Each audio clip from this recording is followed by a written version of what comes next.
present a comparative analysis of functional and radiological outcomes in MIS TLIF versus UBE TLIF in lumbar degenerative pathologies. So this is a common scenario which we always see in our OPD. A 54-year-old female with a neurogenic claudication with right-sided leg pain more than back pain, and we will usually plan these patients for transfer TLIF, transfer lumbar interbody fusion. Traditional open TLIF, it was the gold standard, which was now it has been supplanted by minimally invasive TLIF, which has become the gold standard right now. So, but the limitations are there is a poor field of vision. The working space using the tubular retractor is very limited, and the cage footprint is also usually very small, and there is a less deformity correction and more radiation exposure. So, but to improve these, there is an UBE TLIF can be done. It has all the advantages of MIS TLIF, but it provides better visualization. It is less destabilizing.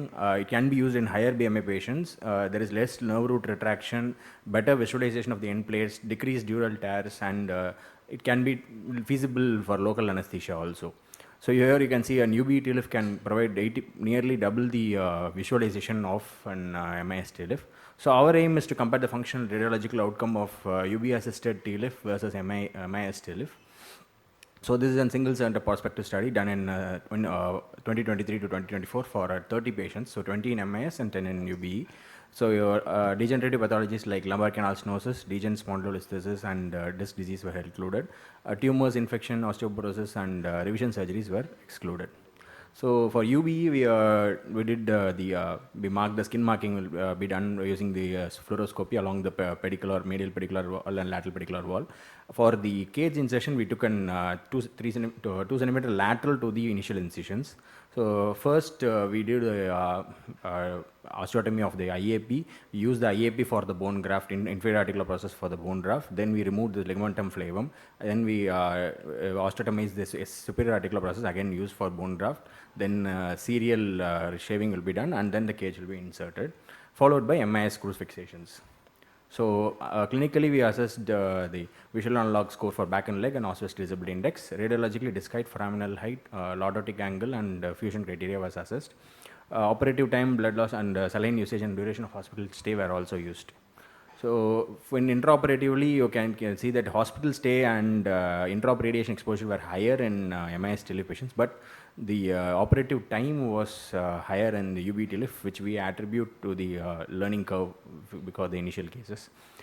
Functional outcomes, as you can see, after 1 year of follow-up, even both MIS TLIF and UBE TLIF will have an nearly equal outcomes were there, but in the immediate 1 month follow-up, you can see the UBE TLIF had a slightly better outcome compared to the MIS TLIF when it comes to both leg pain and back pain. Radiologically, there were no significant differences were found. Both the patients went very well radiologically. So when it comes to discussion, the advantages are, as usual, the magnification, independent movement, unrestricted vision, and reduced bleeding, clearer surgical field, and there is also a good bone graft availability, and it can use traditional instruments which we use in normal MIS TLIF can be used in UB, so there is also a shallow learning curve compared to an endo TLIF. So it is also more minimally invasive than MIS. It does not disrupt the tendon attachment sites. It avoids muscle crush injury, which happens due to a tubular retractor. So, and it also facilitates the usage of large gauges and expandable gauges. So in expandable gauges, we can use which produces an increased surface area, gives a better lordotic correction, reduces cage subsidence, and also improves fusion. So this is a review article which they have said that UB assisted TLIF reduces blood loss, shorter operative time, and comparable fusion rate was there. And better short-term operative improvement was short-term improvement in VAS score for back pain and ODA was there, but in the long term they all provide the same results. So these are some case illustrations. This is the first patient which we showed which we did in UBE TLIF, and this is the patient which we did in MIS TLIF. So in conclusion, UB demonstrates similar outcomes comparing to MIS TLIF, but with reduced blood loss and hospital stay, lower intraoperative radiation exposure, enhanced end plate visualization and cage placement. The fusion rates remain comparable, so there is no compromise in biomechanical integrity. This is an ultra minimally invasive spine surgery compared to an MIS, but large multicentric trials are needed for further studies. Thank you. Thank you, Vignesh. Any questions? I'll just ask one question. You said that at 1 month, UBE TLIF was showing better outcomes. Yes. What was that and why? We attribute that because we didn't do any muscle trauma, so the VAS score was better in terms of, and other than that, we were using larger cages sizes in UBEs compared to an MIS. Thank you, Vignesh. And thank you for being on time. We invite Dr. Samir Nagpal for prospective analysis of OARM navigation guided UBE TLIF. So good morning, good evening everyone. Thank you for the opportunity to present at SMISS, prestigious SMISS. So, so my presentation is on a prospective analysis of OARM navigation guided UBE TLIF. So I think presentation is not working.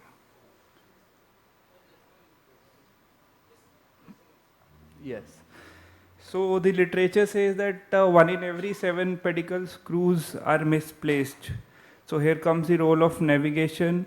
Today we'll cover the journey, how we can bring this number close to 1%.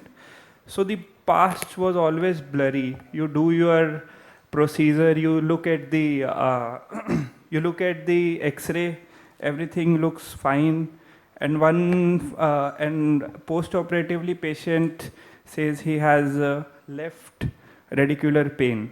You do a CT and you see a medial breach in a trefoil canal. This is not very uncommon.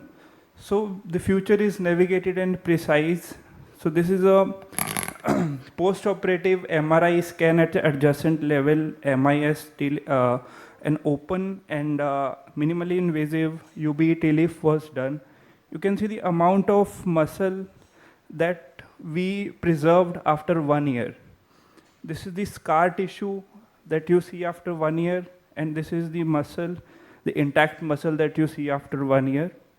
So with navigation, we can have precise placement of the cage and the pedicle screw.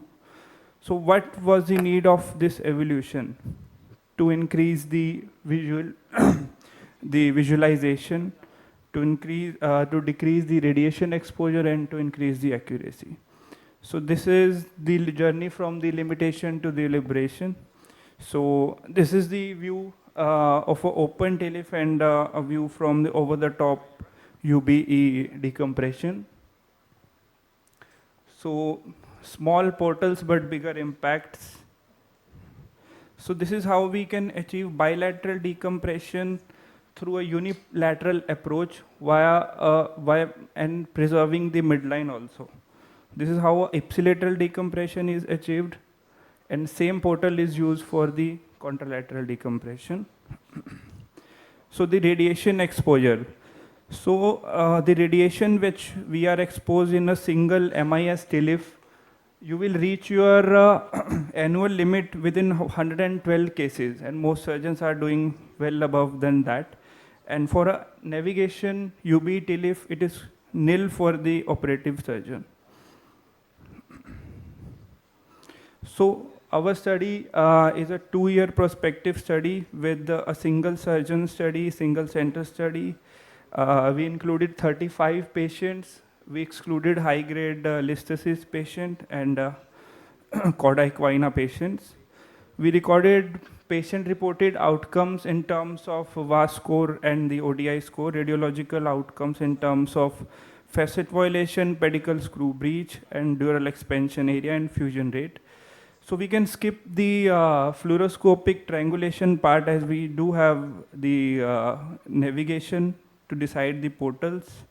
This is the standard facetectomy part to gain access. This is the disc area, the inferior end plate and the superior end plate. We can go inside the end plate.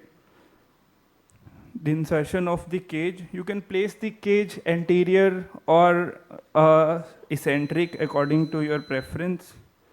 The pedicle screw, the anterior purchase of the screw into the anterior osteophyte. The angulation, this was a grade 2 lytic listhesis. You can see it has been reduced. So the total 5 patients, we did 2 multi-level UBE TLIFs, so operated levels were 37.